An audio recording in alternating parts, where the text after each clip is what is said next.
Sentinel Online, now loading the Geekcast radio network of podcasts.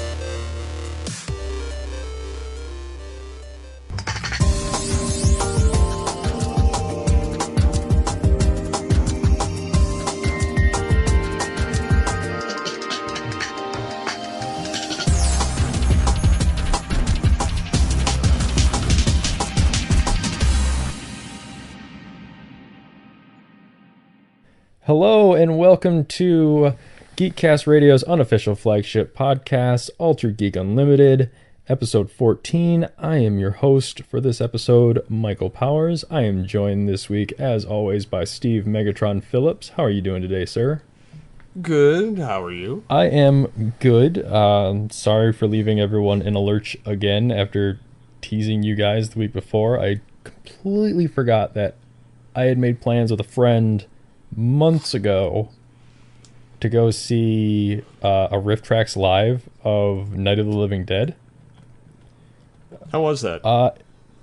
It was different. I mean, for anyone that doesn't know, Rift Tracks Live is basically the Mystery Science Theater 3000 guys. Okay. I wasn't sure what that all entailed. I'd never seen a Rift Tracks. Oh, well, obviously they do running commentaries for movies. You can actually download like a riff track and you start it at the same time as you start a movie, and so they have a whole bunch of them out there for different movies, but this one was live. You went to a theater, you went and sat down in your seat, and it was streamed over a satellite dish. The guys basically, they're somewhere else at, I think they said like somewhere in Texas. They basically stand up on like a theatrical stage, and they're behind podiums with a microphone and bottle of water. And to their right, in this case, there was a movie screen, and they were playing Night of the Living Dead on it. And they were in front of a live audience, and they were riffing on it while it was, live. Nice. So it was really interesting. Sometimes like the Night of the Living Dead filled up the entire screen. Other times it was like off to the side and you saw all three hosts. Sometimes you just saw the host. Sometimes you saw it was like kind of like watching a stand-up comedy special where the camera moves around and you see things and stuff like that. So it was a lot of fun. I don't know that it was kind of awkward for me because I don't know that I've been in a theater where people have genuinely laughed that much before. Like even in a good comedy. It was interesting. There was like a weird kind of energy. It was kind of interesting being in an environment where everyone was just laughing because something was really, really funny, or witty. But that's why I wasn't here last week, and that snuck up on me because of stuff. I do know that Steve, you and I are going to have to talk off air about recording. I think it is episode 16. Because that is the night that my wife and I are going to be waiting for our PlayStation 4. Okay. But we can talk about that off air. So sounds good. What have you been up to this last week? I've been doing a lot of prep work behind the scenes for various shows, whether it be art stuff for MWire Weekly, Altered Geek, the Top 100 Animated Film Countdown. I always want to say animated series of all time, but that's because we did that 2 years ago. Been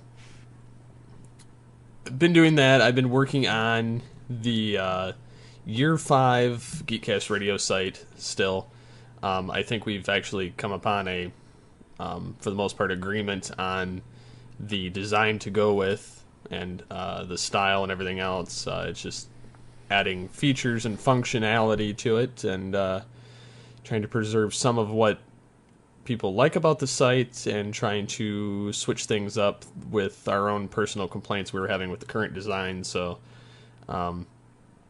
it's going to be interesting to see how this new site is taken when it gets through our beta testing, basically, and makes it through to next year's release. I've seen it, guys. It looks really good. But I'm biased because Steve is my friend. So I appreciate it anyway. Let's see.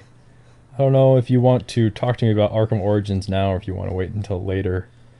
I think we'll wait till later. Okay. So you want to get into the news? Sure. All right. Let's see. What's the first thing we've got here? It looks like we've got DC. A lot of oh, sorry. DC. Oh no, that's fine. I was going to say it's a lot of DC Comics news. Oh boy. Because I remember the last time we talked about DC Comics, it wasn't so great.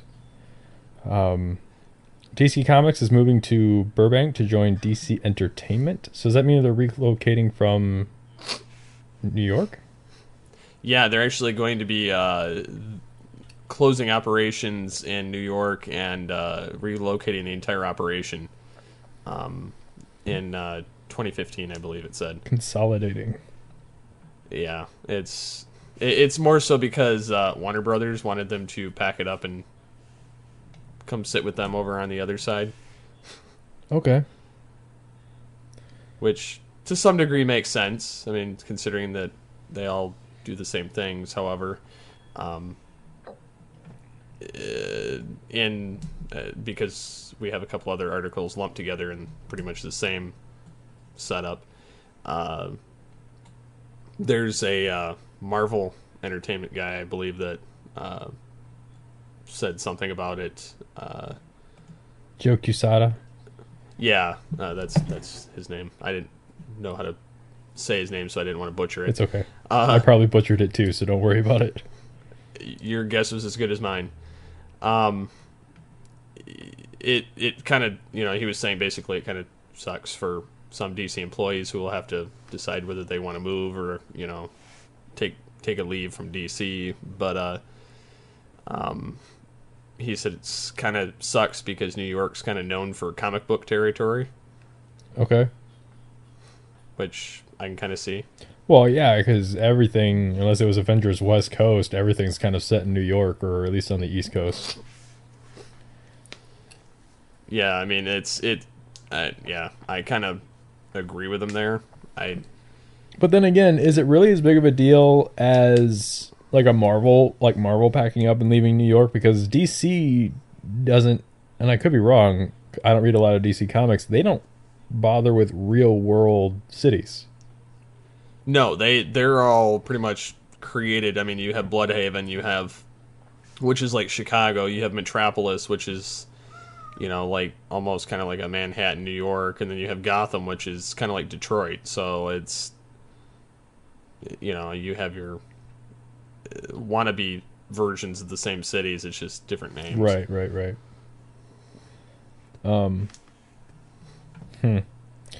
But like I said, I'm not a big DC guy, so I tried reading. I'm still trying to read the New 52 comics. I still have them on my iPad. They're taking up an awful lot of space on there.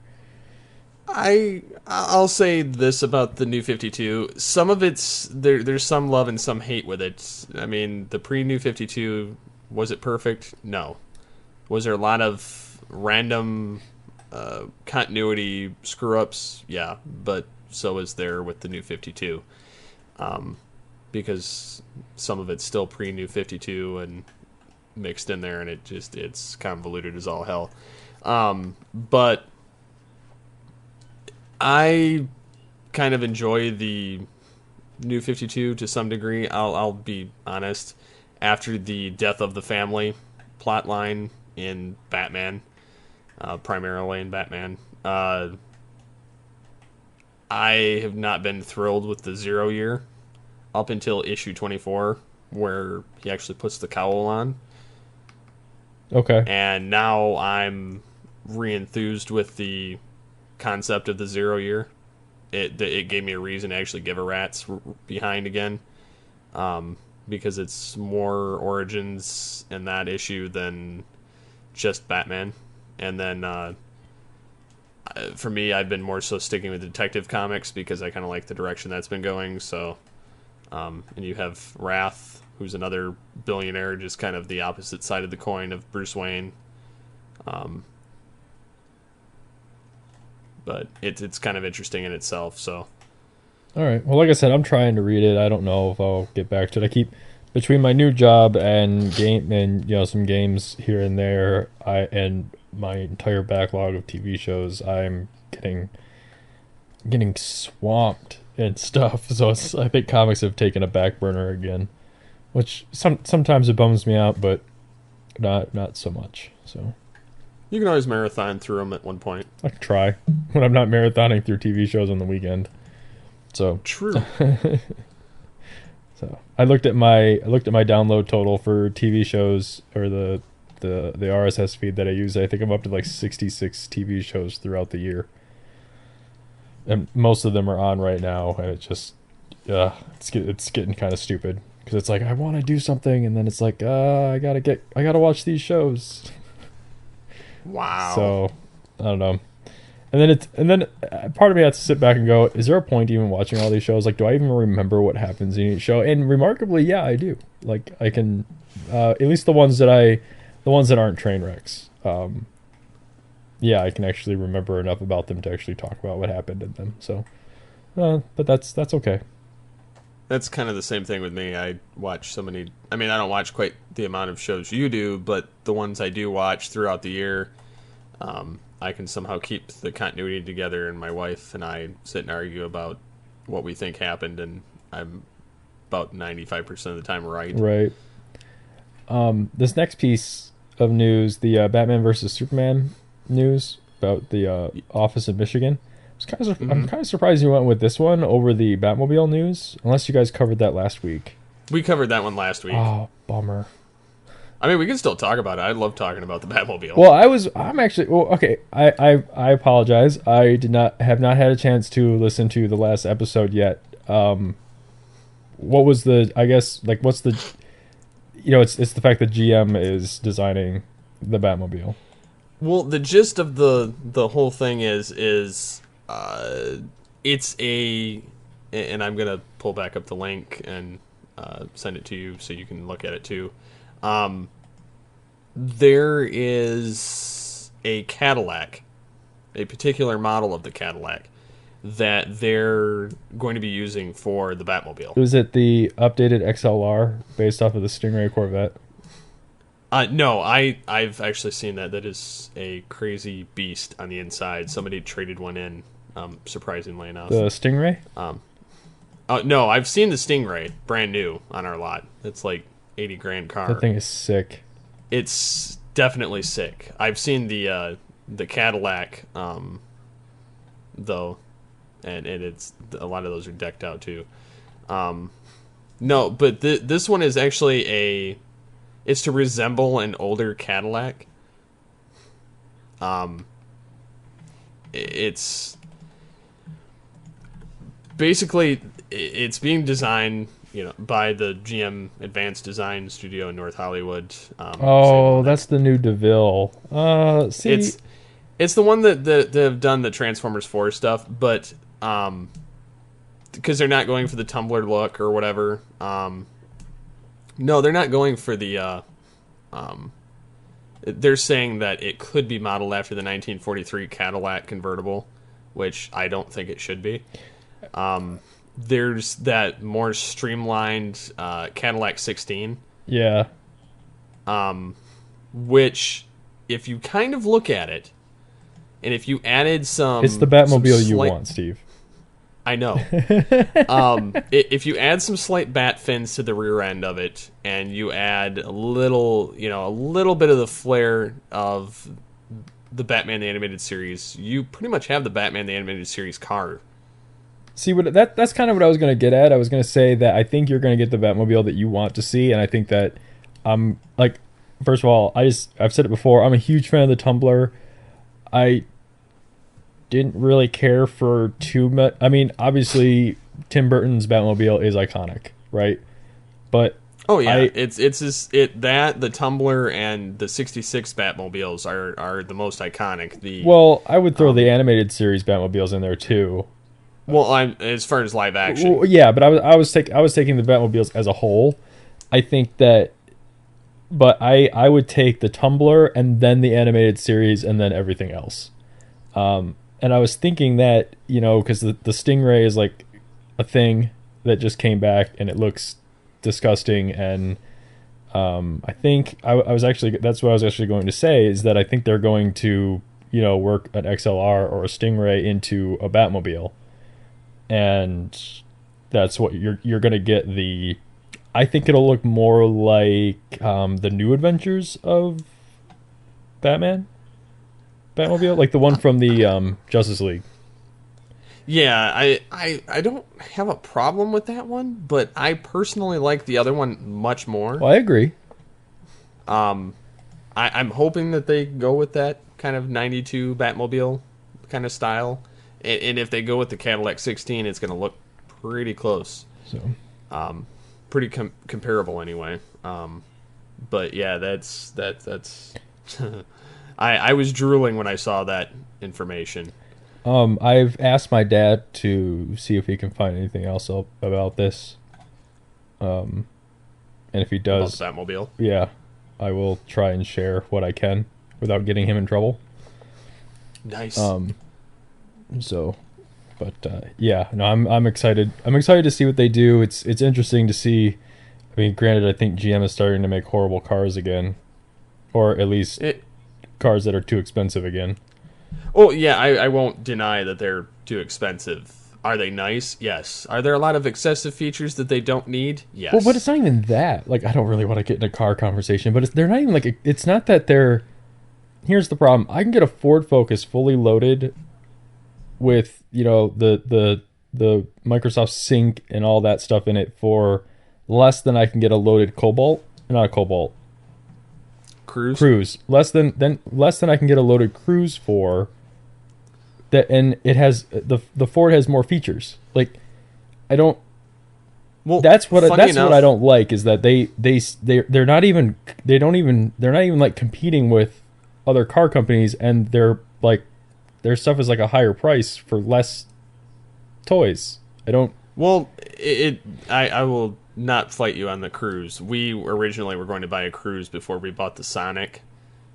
The Sonic was actually the same price as the stick shift base model of a Cruise, but the Sonic was decked out. It was like an LT or LT2. Nice. And we paid the same price as what we would have paid for a stick shift base, you know, no CD player Cruise. And it's got, you know, Bluetooth, XM, you know, OnStar, like a lot of the, you know, USB, you know, you plug in your MP3 or your phone to it. I mean, it's right.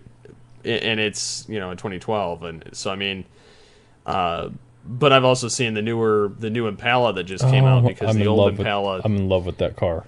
The old Impala was a pile of garbage, and it should have been shot 3 years ago, but because it wasn't even comparable to anything out on the market, even Chevy's other lineup. But the new Impala is just sick. How much stuff is in it? I like the new. Like, okay, here's the thing. I love the look, though. Well, so do I, because one of my favorite cars ever, and I'm not a big car guy, so anyone that listens to this that is, they can laugh at me all they want.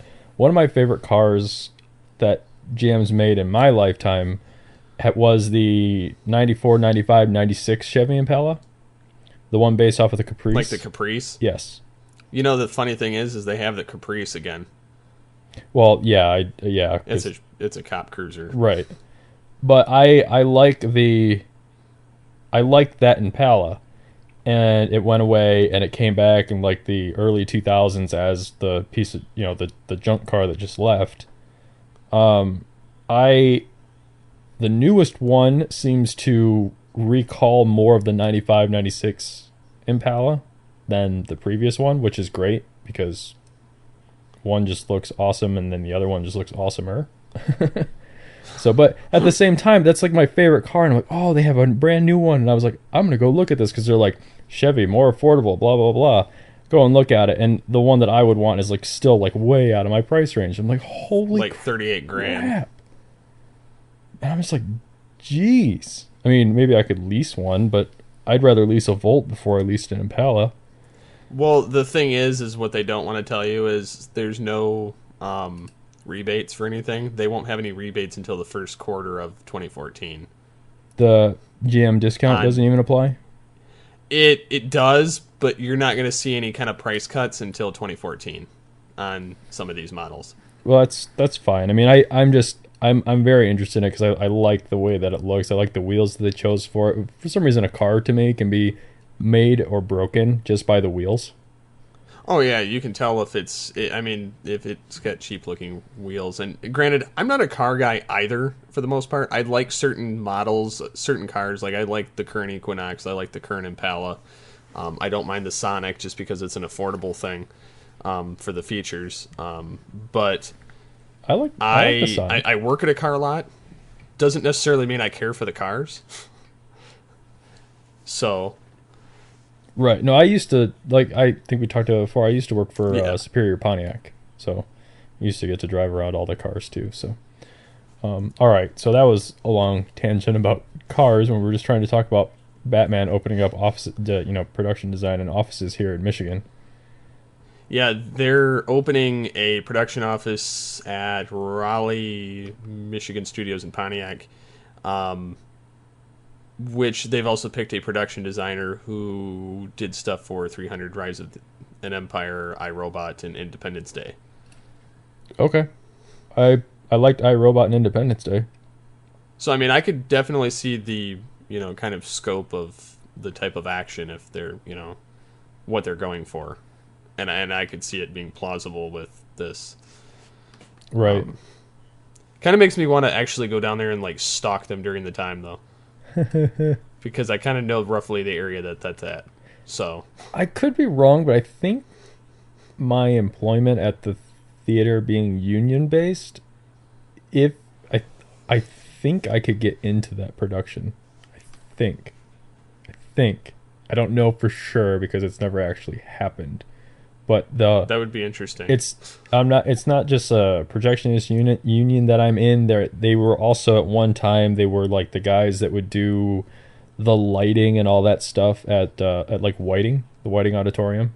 Oh, nice. They would handle all that stuff and help with the stage work. So I believe some of that stuff is still a thing. I'm not entirely sure, and I might not even be employed with the union long enough to even do that, but no, that would be neat, because I remember I had conversations with the union president and the business agent 3 years ago when Michigan first decided it was going to open up some kind of production thing in Pontiac. But those conversations never went anywhere because I think this may be the first movie to actually use it. I know there are other movies that were shot in Michigan. The Oz the Great and Powerful used it. Oh, okay. Well, I think that was the last one to use it, and I think I want to say that Transformers 4 is going to use it as well. All right. Let's see. Did you guys talk about the supposed look of the new Batsuit in the last episode? With the shorter ears? I think we briefly talked about it if we did at all. I know it more so had to do with no, we didn't talk about the last episode, I don't think. I did read that they're contemplating going for either the New 52 look or the Batman Noel. Okay. Which I wasn't familiar with the Batman Noel style Batsuit. But I guess that's what they're really leaning towards as of right now. The new cowl and the suit will take cues from that. Okay. Which I mean I looked at the imagery from that comic, and I don't have a problem with it. It doesn't look like it's all battle armor either. It doesn't look like it's the tights or any of that kind of stuff either, but it's kind of like I don't know. It could be some kind of a happy medium between the two. Right. Okay. Earth's first city of the future coming in 2017, but not to America because we don't have time for this stuff. No, we've got other problems like trying to figure out how to push the deadline for the budget in another 3 months. No, we're too busy bombing countries like this. Yeah, that's true. Instead of actually coming up with ideas to revolutionize things. So it looks cool. It looks like they're trying to go for that Dubai stuff. Yeah, I guess it's Actually, it looks like Disney Ep- World with Epcot Center. Yeah, but it looks like a futuristic Epcot, and like with a nice blue light special in the middle. Yeah, I always thought Epcot Center was just a giant golf ball. I did too. I thought everything was inside it at one point before I actually went. Boy, was I wrong. Actually, this also looks like it could be an Olympic City or an Apple campus. Well, the funny thing is I guess they want to try and turn it into a place for the 2017 Olympics or something. Okay. Or some kind of an expo that's supposed to be around at that time. But I guess that the site breaks ground next year. This is one of those projects where I wish Discovery Channel, Learning Channel, stuff like History Channel, I wish they still had like actual TV shows rather than the reality stuff, because they'd be doing specials on the construction of this. Oh, I know. I think this would be really interesting and kind of motivate people. And I kind of chose this because I stumbled upon it somewhere and I was like, this would be a nice breakup for all the movie and TV stuff that we've been doing. I love looking at this stuff. I like the Tower of Dubai and the Burj. I can never figure out how to pronounce it. I know it's Burj, the Burj Dubai, like the world's tallest tower. Like that thing, that's awesome. I love great work projects or great works projects, like the tallest building or like the biggest wall, the biggest dam. Like I love stuff like that. Like do you remember the show Extreme Engineering on the Discovery Channel? Yeah, I vaguely remember it. I didn't actually watch it, but I remember seeing the commercials for it. It's on. They have like the first season on Netflix or something like that, and they cover like building like rail bridges underwater between here and Europe, and all these other like just crazy things. I love this stuff. I like it when people like bridges that that stretch for miles. It's like I like the people. I like that human beings the best of us can see a problem and just like not let it get in the way. It's just kind of like, how are we going to bridge this? Like the Mackinac Bridge. Amazing. And that's just here. I mean, like I love watching documentaries on like the Empire State Building and stuff like that, and it's crazy. So this kind of stuff is really neat. There was I'm trying to remember another show that did that. They brought up the I can't remember the name of it right now. I know there's another one's like called Biggest, like Tallest, Longest, Biggest or something like that, and they followed like the evolution of something over time, like planes. They started with like the biplane and they worked their way all the way up to like the giant, like the A330 Airbus planes. Oh, nice. And they show like the evolution, like why did they do this? Why did they make that step? Why did they do that? And they did one for like the world's tallest buildings, and they started with like a 1-story house, and then they moved up and they showed like with the advent of the elevator, buildings could be over 5 stories tall, and then of course they moved on to steel frame construction, and they did the same thing for boats and bridges. All that stuff is just really neat to me. It's all useless information unless you're having like this kind of conversation. But it's fun. I honestly think that this design kind of looked like something you'd watch on one of Mainframe's cartoons, the reboot. That's true. Okay, I accidentally scrolled down to the comments on this article. Was that actually in there? No, someone has a picture of the Hoth base, the laser cannon, the ion cannon from Hoth in there. I see that now. That's funny. That's not a moon. That's an expo center. Nice. Bad puns, but it's still good. Yes. No, but I think that because they're talking about having a clean energy grid to they're talking that this could possibly be like a start of a third industrial revolution in essence, because it's all clean and new. I don't know. I kind of am looking to see how this turns out, because they're talking about like a renewable clean energy, like smart energy grid that it kind of and then it has like kind of an energy internet type thing is what they're talking about. Kind of interesting concepts. I don't know how it would be applied, but right. I think that if this is successful, I think that we could easily apply it to our dead and dying cities, like Detroit and Yeah, right. yeah, I know. That would never happen.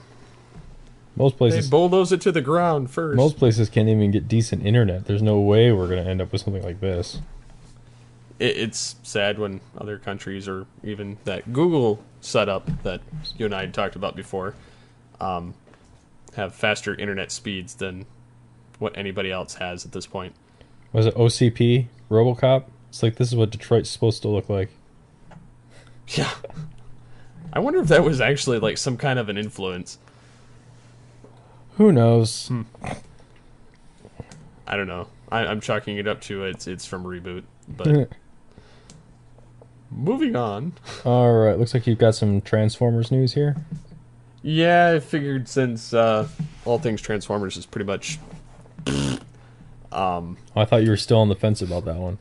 I'm still on the fence, but I'm probably gonna kill it. Yes, I made that public. I'm probably gonna kill that show. Don't worry, guys. I'll let him talk about Transformers stuff here. Let him, like it's my show. Yeah. It's not like I'm going to talk about that much of it, because I'm not into the whole rumor mill all that much. Yeah, they have a Transformers 4 Age of Extinction. They have basically caught Peter Cullen voicing, which everybody kind of knew he was going to be back anyway. But then they were saying that some of the audio might be spoilers for closer to the end of the movie, and then of course they also have in the kind of the same vicinity of the news character renders of everything. These actually look kind of cool. I'm kind of excited because they took the designs of Prime and Bumblebee from the previous sets of movies, and it looks like they mixed them with Transformers Prime. Yeah, this looks more like a... Okay, because a lot of people complained about Bay's Transformers being overly complicated. These look a lot smoother and simplified. Yeah, I was going to say they look more like they could be for an upcoming TV show than for a movie. Like, these don't... I mean, obviously, these are just simple renderings. Simple, quote-unquote. But I feel like these are too simple for a theatrical release. Like, I could be wrong. And they might look different when they're, like, on film with grain and other special effects added in there and stuff like that. But just looking at these photos, they look like they could be for an upcoming TV show. Which I wouldn't put it past it, because I know that behind the scenes somewhere they're actually going to resurrect Transformers Prime with a new TV show eventually, and it's pretty much going to be the same characters coming back, so infer to that what you will. But if these are the Transformers 4 designs, I can't say that I'll be disappointed. No, I wouldn't either. And I agree, they do look, a little simple for the film universe, but I would take this version of Prime over the ones we had in the previous trilogy. These almost look like they could be toys. Like, just mock-ups of what the toys should look like. As well. Like, if you look up at the top, there's this... They've got that picture, it says Transformers Movie 4 Phase 2. And it says Fall-Winter 2014 Licensing Style Guide. Yeah, that could be. It just seems more like it might be for toys or T-shirts or something like this. Like, the movie may have... They may look like this in the movie, but I think in the movie they're going to come out more complex. That's possible. I kind of hope that they would change Prime and make him look like when he got reformatted in Transformers Prime. I haven't gotten that far in Prime yet. He's kind of a badass when he gets reformatted. It's not. It's complicated, but it's not. It kind of gives him a little bit of the G1 vibe, but keeps it kind of, I don't know. It's like a Power Master / Transformers Prime / Generation 1. Right. But anyways, yeah, I'm kind of digging the designs once I saw these. All right. So it looks like Harrison Ford thinks everybody wants to see Indiana Jones 5, and he has twisted Disney's arm into putting Indy 5 in production. Otherwise, he won't show up in Star Wars Episode 7. What a jerk. That's kind of a dick move. I think people care more about one than the other, especially, well, I shouldn't really say, I was going to say especially after the fourth one, but then again, we've had 3 extremely mediocre Star Wars movies. So I think it's going to be kind of a toss-up there because, I mean, I'll argue... I mean, I'm not a big Indiana Jones fan, but I kind of like the first 3. The fourth one is, like Mike would say, Blanchard would say, as far as, like, DCAU type stuff. Teen Titans is not in continuity. Well, you know... Are we 100... I really don't want to go down this really long rabbit hole with this. But are we entirely sure Teen Titans is not in continuity? Are you like 100% positive on that? I'm not 100%, but it's not a Bruce Timm production. So technically it's not in continuity because it's not for one, it's not his animation, it's not his team. Well, it has to do with some of the same characters that show up at some point, mostly the Robin character. The rest of them don't actually make any kind of an appearance. Because the art, but it's also supposed to be kind of a Dick Grayson. Right. The art style isn't that far off, though. I mean, I know that, yes, it does break off into the wacky, like, side skit stuff and the over-the-top, you know, anime cues here and there and stuff like that. It does get a little wacky. It's not... The theme of the show isn't as tonally serious as, like, the Timverse stuff is. But I really never saw it, and plus I actually really enjoyed that show. Some of the stories they told in it, it could go to a very dark place. I actually watched it because my friend was really into it, and he suggested it to me. But I never got into it, but that has nothing to do with saying it's out of continuity. I think it could have a place there, but being that Dick Grayson's actually Nightwing. And or he's older in the show, so I mean, it would have to take place before the entire DCAU if that were to happen. Well, the other thing with Teen Titans is they never say who that Robin is.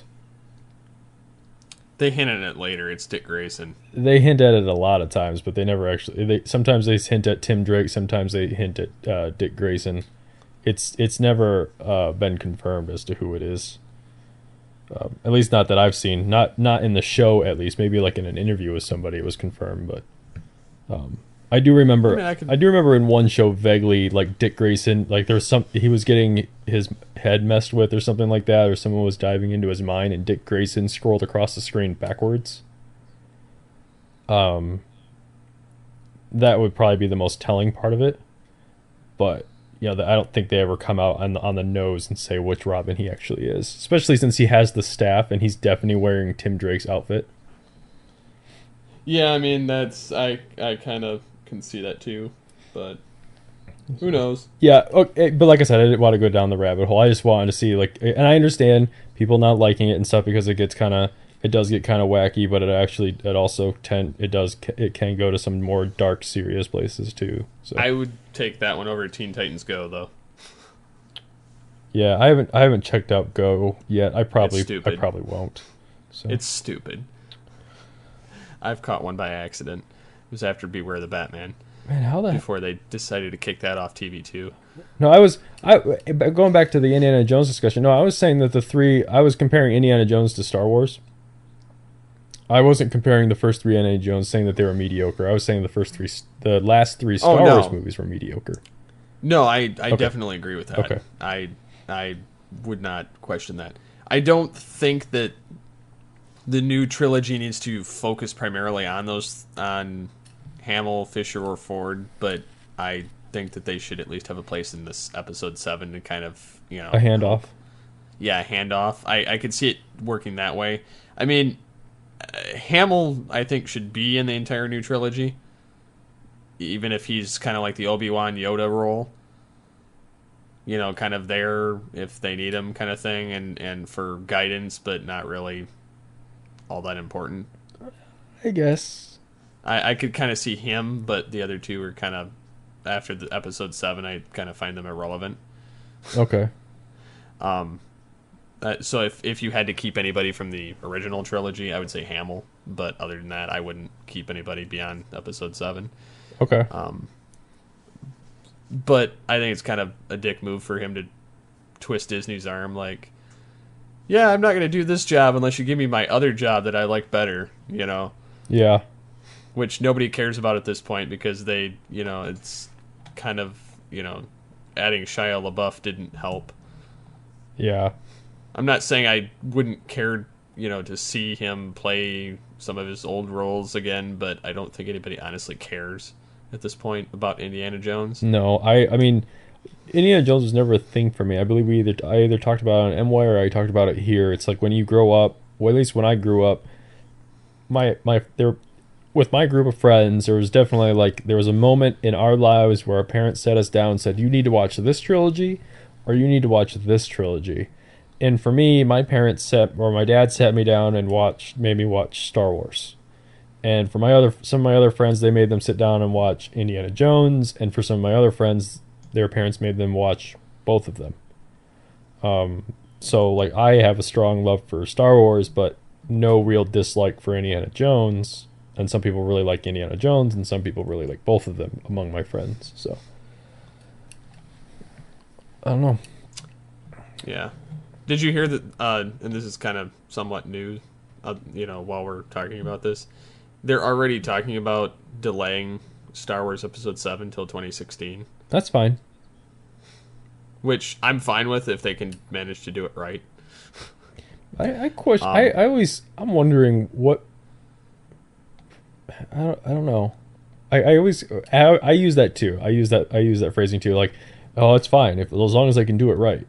But it's kind of weird. Like, yes, the question. If they can do it justice, I think it has a lot to do with the fact that they've kind of finally hit on the writing team, right?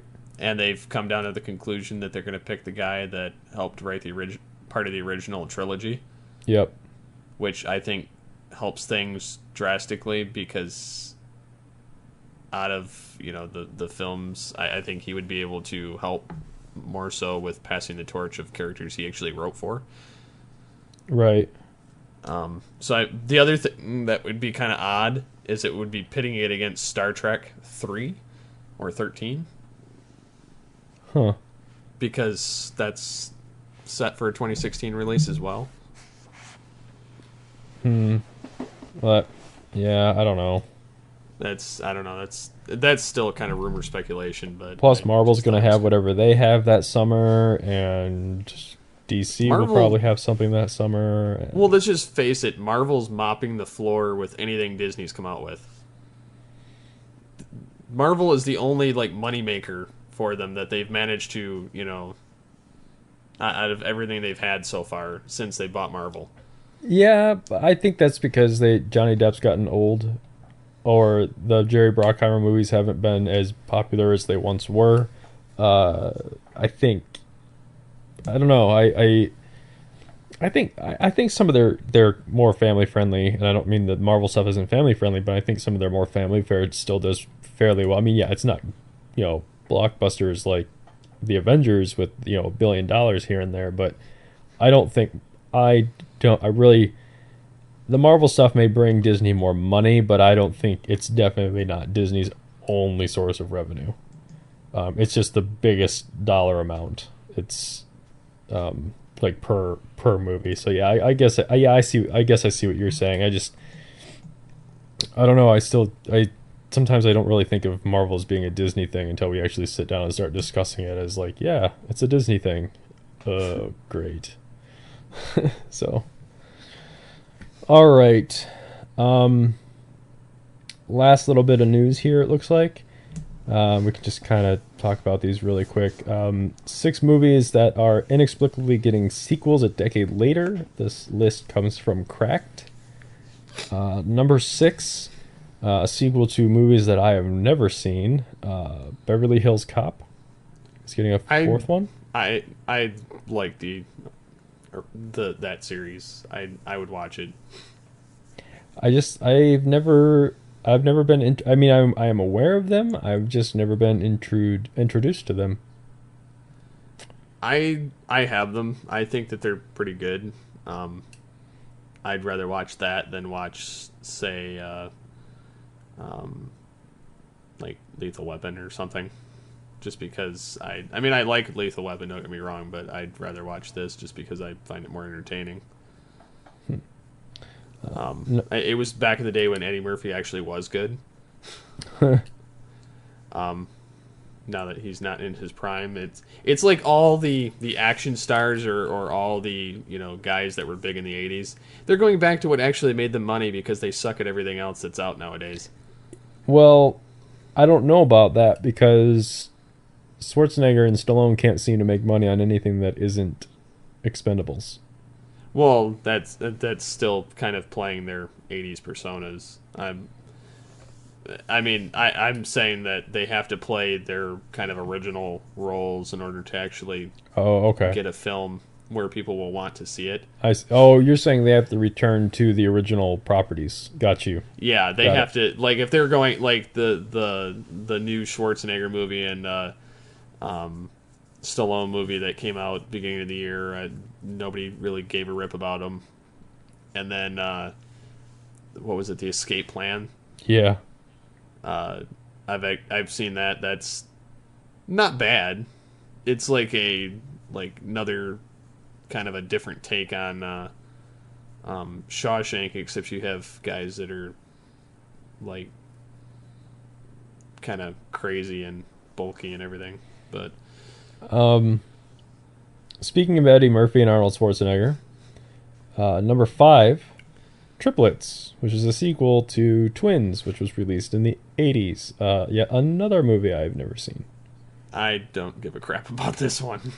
Okay. I didn't like the first one of that, so I wouldn't watch the second. Moving on to number 4 is Army of Darkness 2 or Evil Dead number 4. Here's something interesting. I have never made it to Army of Darkness. I've watched Evil Dead, and then I watched Evil Dead 2, and I stopped because Evil Dead 2, in my opinion, is essentially a remake of Evil Dead with more money. And I know that Army of Darkness, that there's something completely different happening in Army of Darkness. I've just never sat down to watch it. So, we'll have to see what's happening. I've never seen any of them, nor do I care to. I do like Bruce Campbell, though. Yeah, I like him, but that's about the only saving grace for that. Number 3 is Beetlejuice 2, because even directors need to go back to where they got their stuff from. Because everything they've done recently sucks. And Michael Keaton will probably reprise his role as long as he gets to wear the makeup, so no one can see how old he actually is. Well, I've been reading a lot lately that even when they're asking him about Batman stuff, he's been saying that he wants to do a sequel to Beetlejuice and play Beetlejuice again. He's been talking about it for at least 5 years. So maybe they'll make Multiplicity 2. I would watch that. I would too. That's sad. The first one was good, so. Yes, it was. It was very good. Number 2 is Blade Runner 2. I have talked about this on MWire. The one time I watched Blade Runner, I don't seem to have watched the same movie that everybody else watched. I don't really want to take the heat for it that I did in the MWire comments on that thread. I'm not saying the movie's bad by any means. I'm just saying when I look at screenshots or I see a trailer or anything like that having to do with Blade Runner, I don't ever remember seeing those scenes in the movie, and those scenes look really cool. And I'm just like, I don't think I saw the same movie. So funny thing is he wants to reprise. He would reprise it if they asked him to. That's fine. Which I didn't watch the first one. I don't know. Didn't. The other thing that kind of I think shoots this in the foot. Screenwriters responsible for Green Lantern. So moving on. Yeah. Last one before we move on to some listener feedback. Number 1, Top Gun 2. And I think that's all that needs to be said about that. Yeah, I'm not even getting into that. Yeah, okay. Old men trying to fly planes. And it jokes about unaged Tom Cruise. Yeah. Kind of like Nicolas Cage. Right. Okay. Now, what was the question from the last movie, or from the last? Was there a whole series of them? I believe I gave out 3. Yeah, I gave out 3. The first being, what shows do you like to consume in full on things like Netflix, or do you prefer to watch them week to week on TV? Okay. I mean, or how do you like to consume them more so?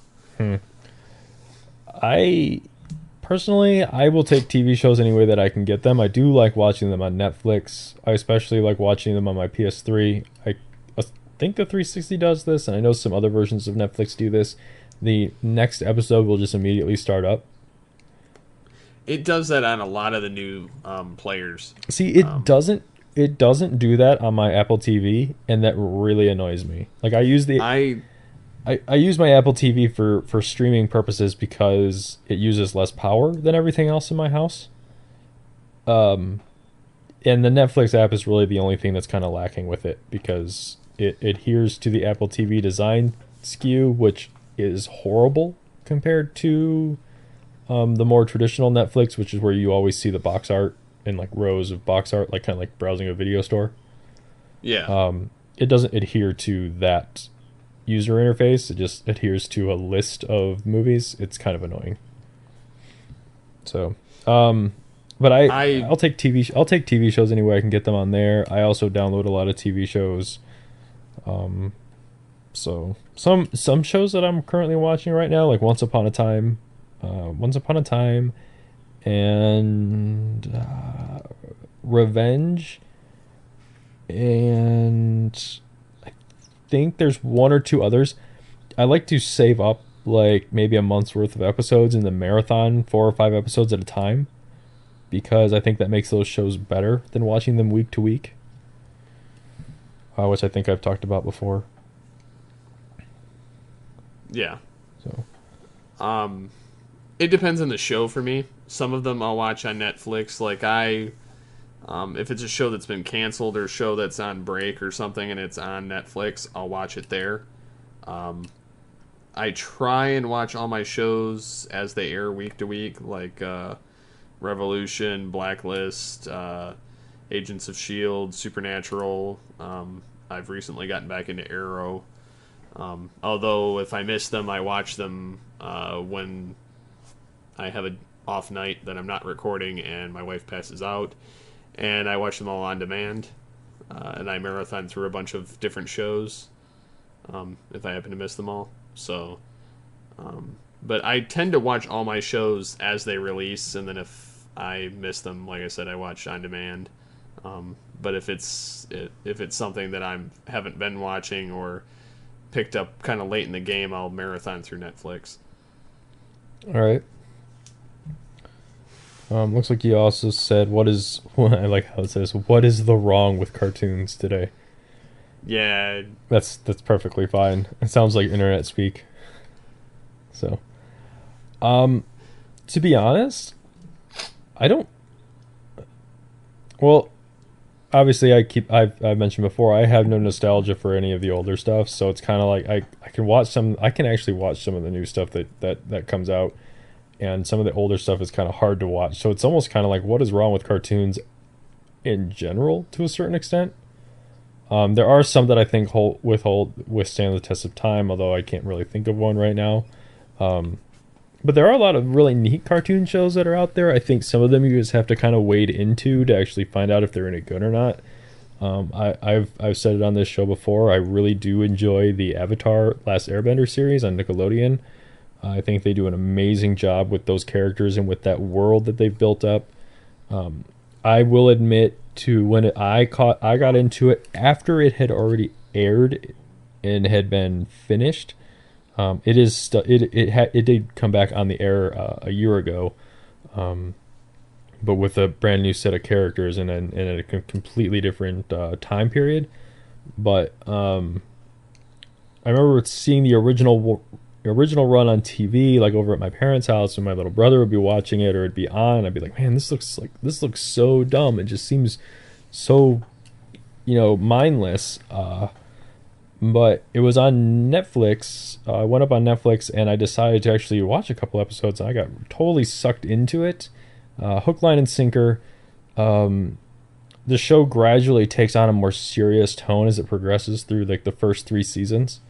By the end of by the last season, it actually gets into some pretty dark territory, especially for a kid's show. I was kind of surprised that the entire series actually ran on Nickelodeon and not on something kind of like Adult Swim.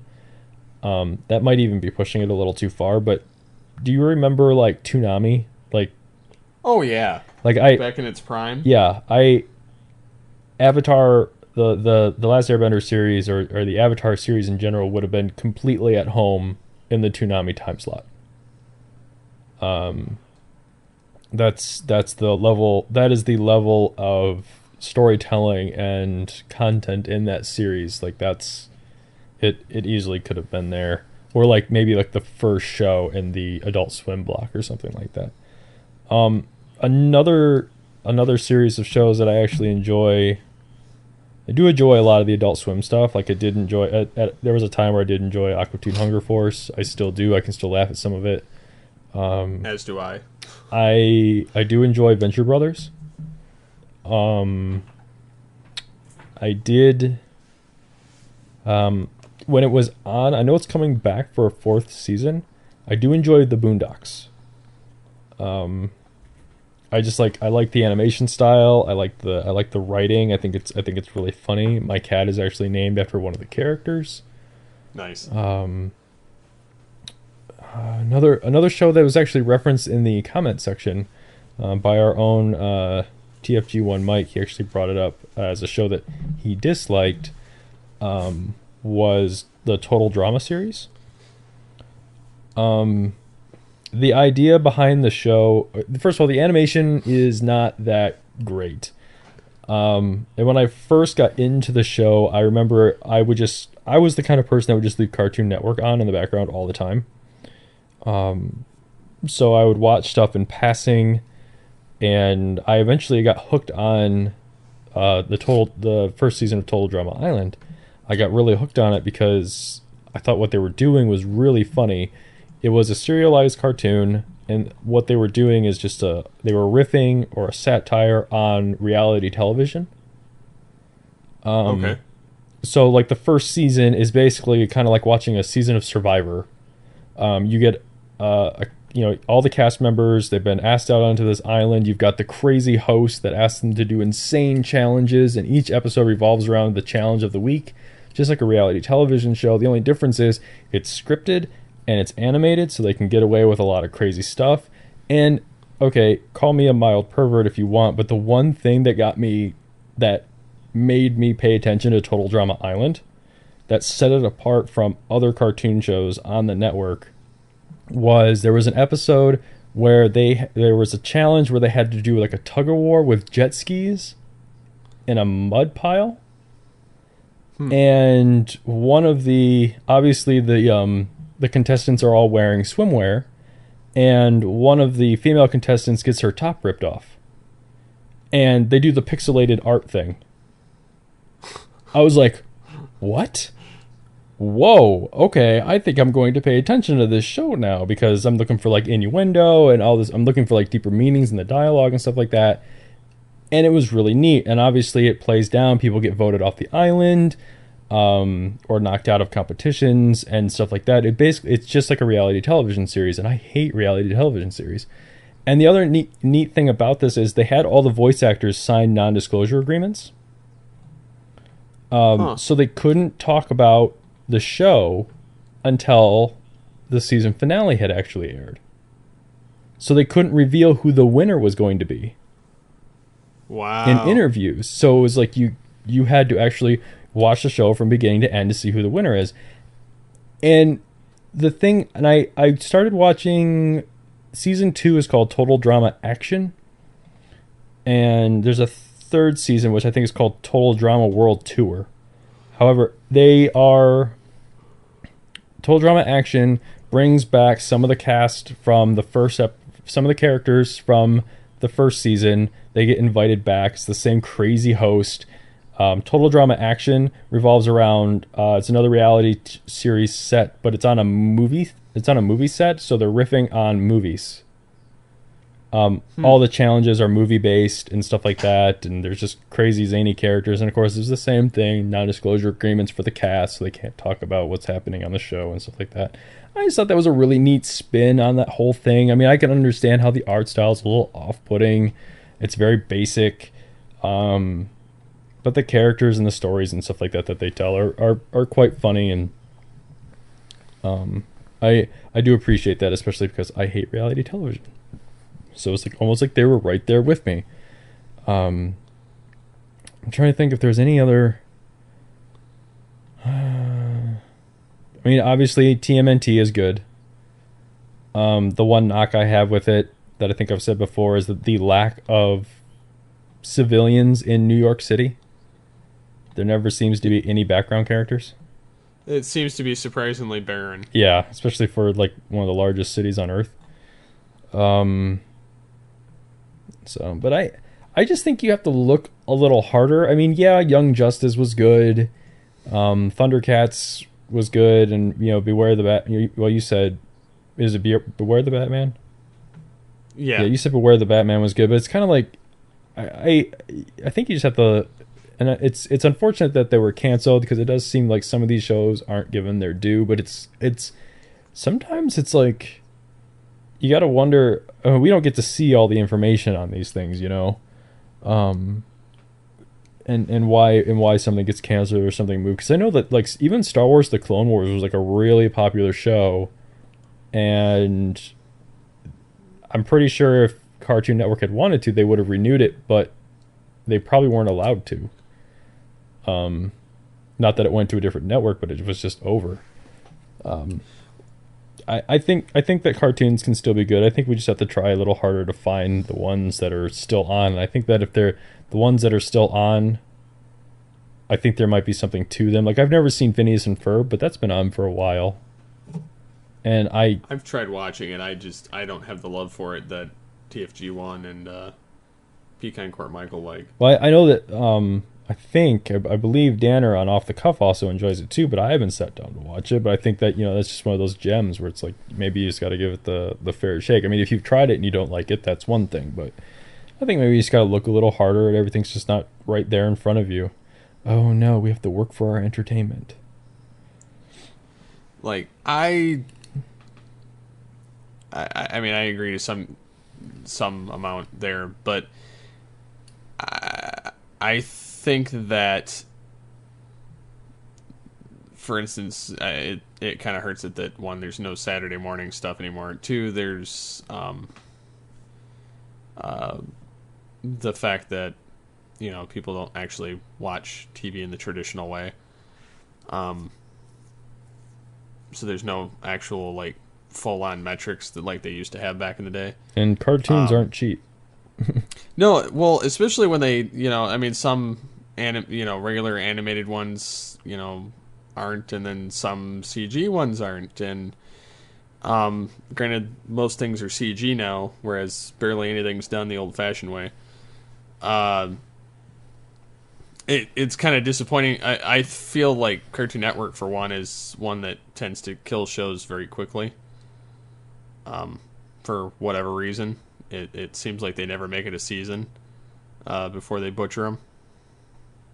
especially if they're like, for instance, the Thundercats revival, the anything superhero related, they've killed off pretty quick. I don't know. It's just kind of strange to me, but I'm not saying that it isn't, that there aren't behind the scenes things. It just seems like Cartoon Network is kind of a bad bet to put things on for more of the that kind of content. But you have to wonder, though, Cartoon Network is the one that thought it could work and ordered a season. But then they cancel it halfway through. But that's the thing. They thought it would work, and they put it out there, and all of a sudden they realize that it's not working, and they pull it. It's kind of but it's not like maybe Cartoon Network gets first dibs on something. Maybe that's the way it is, or maybe they bid on it because they thought it would actually work, and it didn't. Like, where else can a cartoon show even show up right now? Like, well, like if it's animated, it like, for instance, if it's DC related, it could go on CW easily on Saturday mornings and Sunday mornings because they play that stuff anyway. They play reruns of Justice League or Dragon Ball Z, or Kai, or they play a bunch of old cartoons. They don't play anything new. And then of course Hub has things, old properties like Transformers, G.I. Joe, stuff like that. So I mean, it kind of depends on the network that you're on. Like TMNT on Nickelodeon, I think there's a place for everything. Well, but I think that, and I agree with that, and I think that, like case with like Young Justice or the superhero stuff, I think Cartoon Network was known for a long time for, the Justice League series, and that was really popular, right? So I don't think that was Cartoon Network though. It was on Cartoon Network. It may have been at one time, but I think it originally aired on the WB. I think Unlimited was a Cartoon Network thing. To the Googles. I could be very, very wrong. I never watched it on WB. I never watched any of that stuff on WB. I always watched it on Cartoon Network. But for a while, that was like the place where you went for that stuff. So maybe they thought, we've got people that are watching these shows, so let's get more DC superhero stuff. But maybe people aren't. Maybe the same people aren't interested in that stuff, and maybe they're more interested in the older stuff, which is why CW does air that stuff on Saturday and Sunday mornings, because that's what people actually want to see. Yeah, I mean, that could be too. We were both right. Justice League itself was on Kids WB, and Cartoon Network, it looks like, had part of Justice League Unlimited, and so did Kids WB. So, yeah, I just think that's kind of what they were known for, and it's like, well, I just think that's what it is. It's like, people liked us for this, so let's get this stuff, and then they throw it up there, and people don't respond to it. And part of that may be the demographic for stuff. I mean, I love the Justice League stuff, but I don't have cable, and I don't sit there and watch Cartoon Network, partially because I tuned out of Cartoon Network the minute I saw live action stuff on there. I kind of was done with Cartoon Network as soon as I saw that too, because it's Cartoon Network. Right. Create another network, for that kind of content. So I'm wondering if what happened was, you have that audience that was like, I'm going to come to Cartoon Network because they're playing cartoons all the time, and cartoons that I like to watch, and then all of a sudden they throw in the live action stuff, so it's like, oh, well, now I don't want to leave it on Cartoon Network. I'm going to go watch something else that I want to watch, and then they're not checking back on Cartoon Network to see when their shows are on, and they're not finding out about new shows, because you have to admit, outside of like maybe a magazine, or you visit the right websites, you see something, maybe you do see them in like circles or like ad banners or something like that, but most of the time I learn about new TV shows either through like Twitter or through like that lower third slug that they put on TV shows, when it's like, check out the new episode of this coming up next, or this, that, and the other thing, on Wednesday nights. Like, I feel like because maybe a portion of that audience had tuned out, that they never came back. So Yeah. and the people that did stay despite all that, it wasn't a large enough audience. Yeah, it's a very vocal, maybe it could be considered a vocal majority now because maybe the larger audience has left, apparently. But that's probably not enough to sustain a show. So, but who knows? Stuff happens behind the scenes and everything. So, the last question: do you think comic-based fiction has lost or losing their appeal? I'm not reading a whole lot of comics right now, but there isn't a storyline that I'm actually interested in to draw me back in. We're just talking about comics, right? Like the paper? No, or in general? In general, like as far as whether it's comic, film, cartoon, TV. I'm still all for like a visual medium for comic books, like movies and television. The comic book themselves, I'm a bit beyond that, just because I don't want to spend the money for something that I'll finish in 30 seconds, and 2, I just can think of a better way to spend my time. So, all right, let's see what some of the readers had to say. Yes. Listeners had to say. I made that mistake on Off the Cuff as well. All right, start us off here. Connor Murphy says, we can go back and forth here. I think the issue with cartoons today is how networks don't let cartoons gain audiences. Unless it's a huge hit out of the gate, it's gone. I also don't think comics have lost their luster. All the movies have me more into comics more than ever. Plus, with more different independent comics and the breakout of Walking Dead, we are seeing comics try new and different things. I mean, obviously we just had a lengthy discussion about cartoons. I mean, you could say the problem with the cartoons and the gaining audiences thing, you could say that about anything. And I think that, if anything, from what I've seen of like Young Justice and with Thundercats, and did Beware the Batman just get like it's not getting a second season, or did they pull it in the middle of its first season? They pulled it in the middle of its first season, but there's the only report that's out there right now is the voice actor that plays Batman says that it's coming back in January. Well, that could be true too. But there's also no official word from Cartoon Networks. It's just they're the only thing that they're saying is it's not a part of their current lineup. Well, okay. They moved another Teen Titans Go in place of it. All right, and that's probably playing better if you think about it. I mean, it's probably more kids that are actually sit down and watch it. What I was getting at with that though is I can't really fault Cartoon Network for canceling Young Justice, and I can't fault them for canceling Thundercats, considering Young Justice got 2 seasons. And if it couldn't get the following in 2 seasons, then, well, any show would get canceled after that. And Thundercats got a full season order as well, so apparently not enough people are watching that. And you could say that the not letting something gain an audience, you could say that about anything, any TV show, because there are TV shows that get canceled after 1 episode.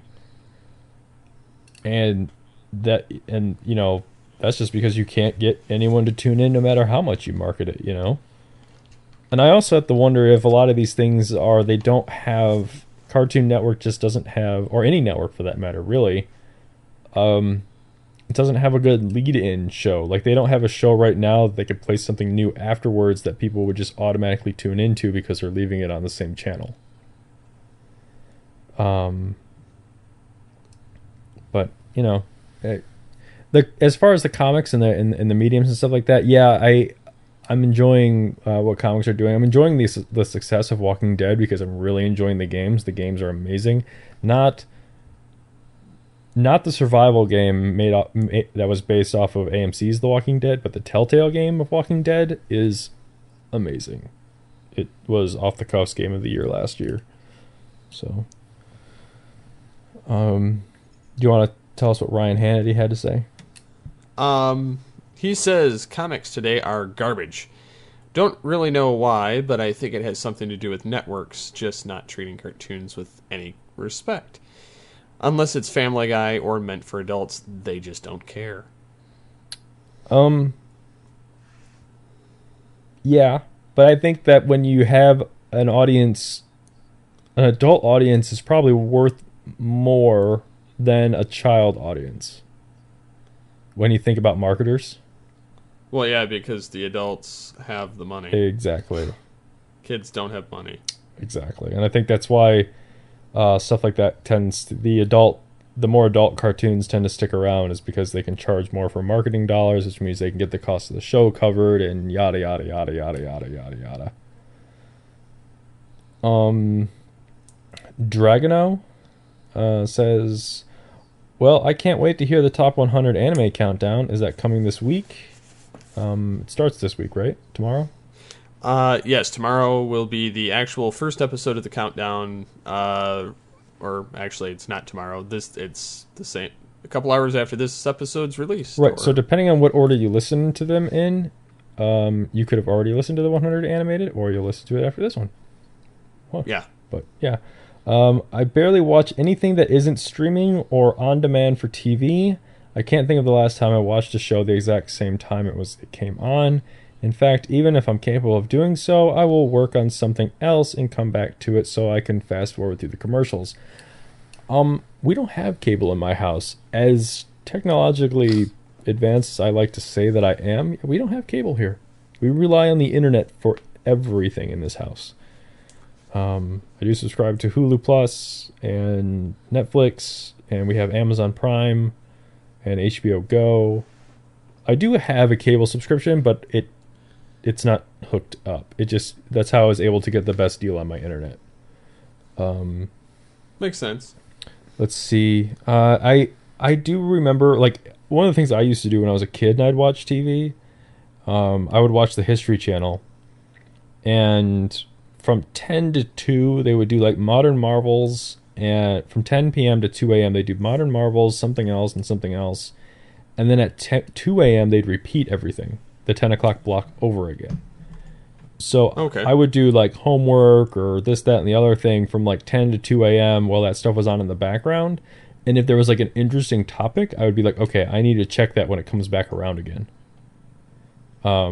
So yes, that means on a school night in high school, I was up until 4 o'clock in the morning. And then getting up and going to school and repeating that every night. Nice. And then later on, I started doing that with Cartoon Network, especially with Adult Swim, because Adult Swim started at 10, and their programming block would also start repeating at 2 a.m. So it was like if something came on between 10 and 2, it's like, oh, maybe I want to catch that episode of Family Guy, or I want to catch that episode of Cowboy Bebop. I would just watch it when it came around again. What does Jedi Disaster have to say? For TV, it depends on the show for me. Something like Walking Dead I have to watch week to week because I know it will get spoiled for me if I don't. Other shows that can't really get spoiled, like comedies, I'd rather watch in large chunks. I think what is wrong with cartoons today is nothing. Not that I love all of them, but I realize I'm not a kid anymore and there are a lot of cartoons that are not meant for me. I feel like people are, or were age, saying the same thing about the cartoons when we were kids. I don't think comic book fiction is losing its appeal. Maybe it's not as special as it once was, but there are some amazing comics out there right now, and now with digital comics, you are getting a lot of great independent stuff. I can get behind everything that he just said. Lucky, I don't know if you have this ability with your Twitter client, Steve, but I know that Twitter has the ability to spoil stuff. Because people will live tweet their reactions to certain things in like TVs and movies and stuff like that. The client that I used is great. It allows me to mute keywords, so I never have to have something spoiled for me. I use the on my phone. I have to use the actual Twitter app because I used to use TweetDeck and it doesn't exist for the Android phone anymore. But on the PC, I use TweetDeck's actual website, which is through Twitter. But I use that and I hide stuff if I don't want to see certain things pop up. Yeah, Walking Dead is definitely not a train wreck show for me. That's kind of a must watch, so I will try to watch that one as soon as I possibly can, so it won't get spoiled. I know that I watched the last 3 episodes of Breaking Bad before I would regularly watch them, just so stuff wouldn't be spoiled for me. I do understand not wanting to get things spoiled for you, though, and I do agree with what you said about cartoons, that they aren't meant for us, but I think that the ones that are meant for adults, you actually kind of have to, like, dig into them a little bit to uncover them. And totally agree about the comics. One comic that comes to mind whenever we talk about like good comics or just amazing comics that are out there, I'm reminded of a graphic novel that I read. It has nothing to do with superheroes. It has nothing to do with special powers or anything like that. It's a tale. I'm trying to remember exactly what it was, but it's kind of a sad tale. It's kind of based on real life. It's a book called Blankets. I can't really remember who wrote it right now, but the way it comes off the page is like you are reading a novel. And what I mean by that is the panels are just kind of fleshed out with what you would basically, the panels become your descriptive text in like a novel. And then you get your dialogue, and a lot of comics are like that way. But for some reason, Blankets just really read like an adult storybook. It was pretty decent. And I am missing comments for Super Film Fan and Plato's Lament. I don't think they had any. Oh. I left that in there. Okay. My bad.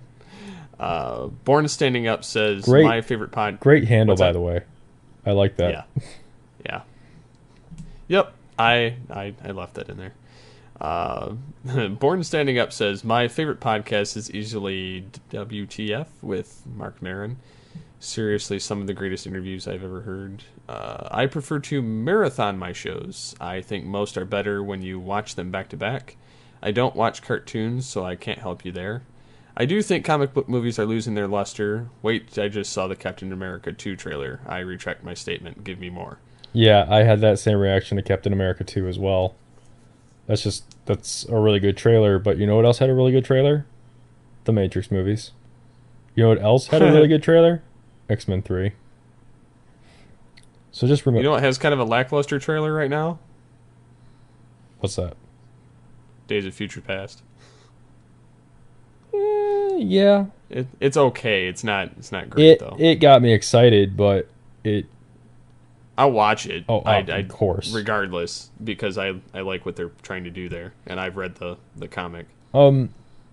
Some of my favorite podcasts to listen to, they're all gaming-centric podcasts. I love Rebel FM with Arthur Geese from Polygon.com. I like Weekend Confirmed with Garnett Lee and Jeff Kanata, and an offbeat podcast, kind of a newer one. I think they've only been around for a year. It's called Unconfirmed Opinions with Christian Spicer.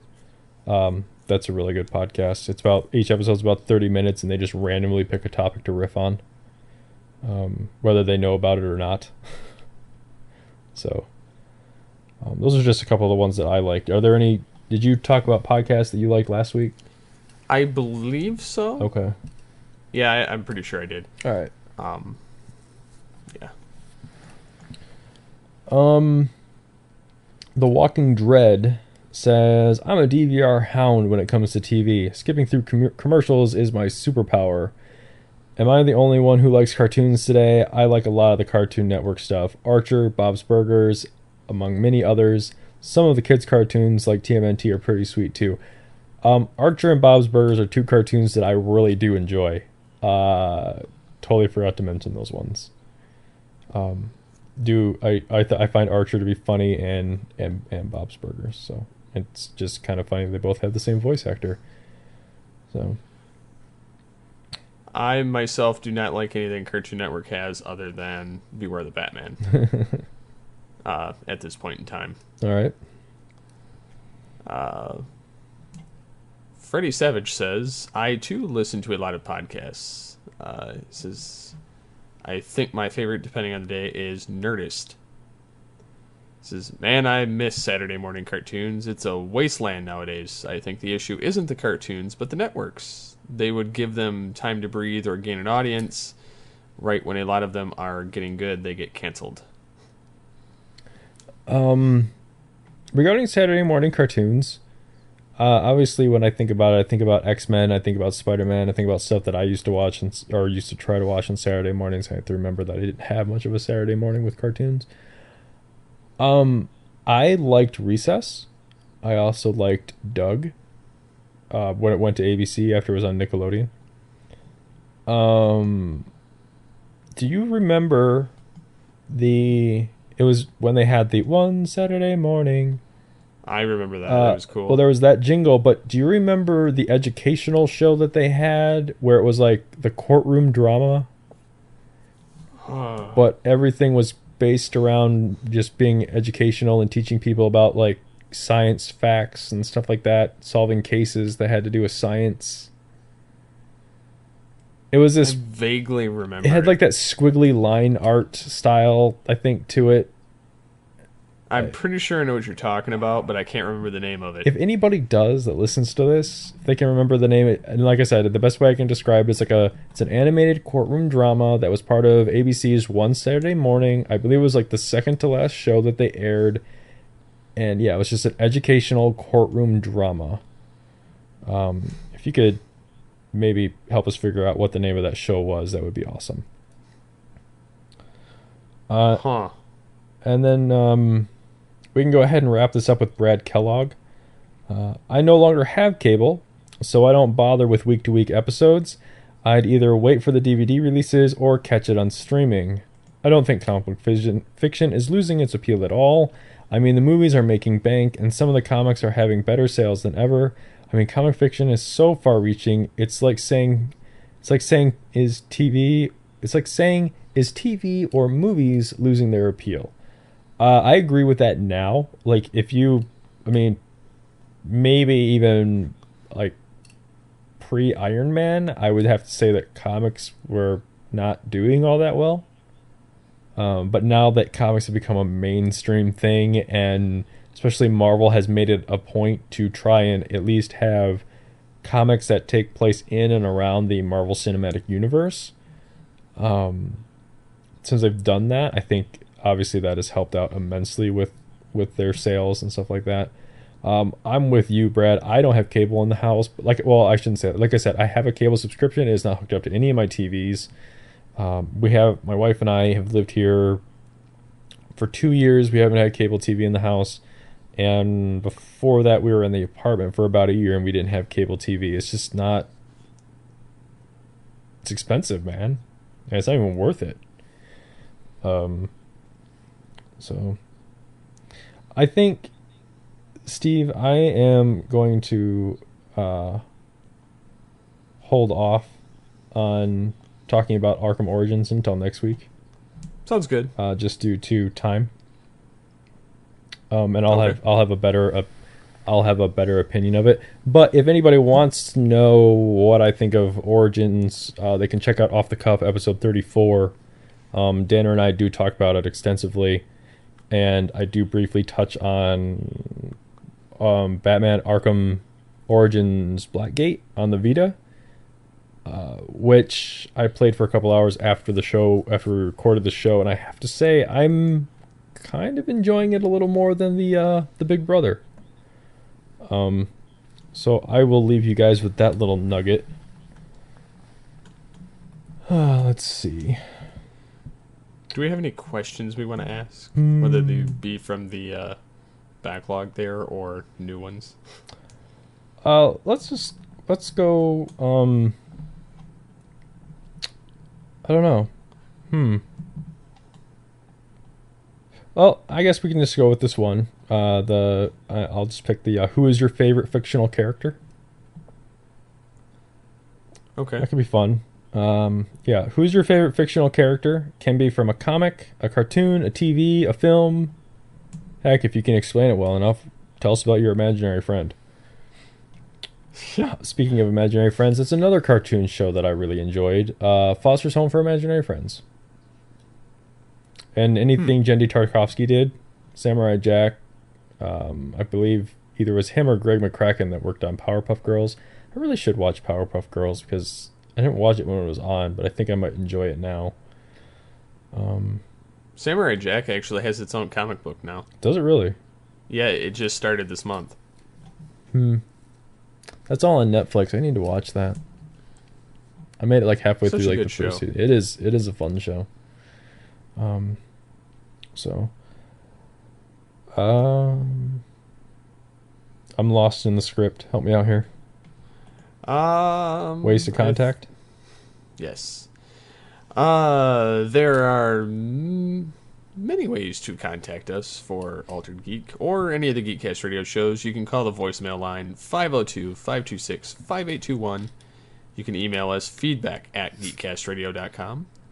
You can visit the forums and the episode post at geekcastradio.com. You can visit the Facebook fan page and become a fan of us by searching Geekcast Radio Network. You can contact us on Twitter at Geekcast Radio, #AlteredGeek. My contact on Twitter is at SCP21, and yours is? Mine is at Boothninja81. And real quick, before you give us our tag here, just a quick reminder to anyone that's listening to this that also listens to Off the Cuff, if you haven't yet, it is the last week to get in your nominees for the 7th Gen Console Awards. That is the Xbox 360, the PS3, and the Wii. It's the last week. We will be covering that on episode 35, the winners of the different categories. So if you care, the nominees are listed in, I think, like episodes 30 to 34 all have the nominee list in it. Just paste and copy it into a Word document. Please try and submit 3 for each category and email it to us at feedback@geekcastradio.com, care of Off the Cuff. And I will make sure to get your votes in with the rest of them. So, all right, Steve, take it away. So, as always, get altered, get geeky with the Altered Geeks. See you next time. Bye.